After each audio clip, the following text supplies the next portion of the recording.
Почему бывший депутат парламентской группы «Победа» Александр Суходольский перестал появляться в публичном пространстве?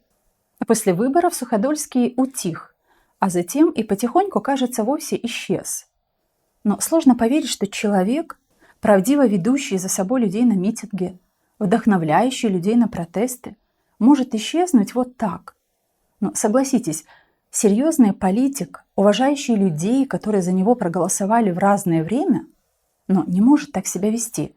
Напомню, Александр Суходольский был избран депутатом Народного собрания Гагаузии в 2016 году, но мандат не доработал и перешел в парламент Молдовы. Для начала покинул партию коммунистов и в 2019 году был избран депутатом парламента от партии социалистов. Чуть позже от социалистов ушел в партию Возрождения, партию Клон Шора, и уже с 2023 года действовал активно в команде лидеров шоровских партий. Когда говорю «действовал», не думайте, что он активно действовал как депутат парламента. Мы не слышали о законах, предложенных Суходольским.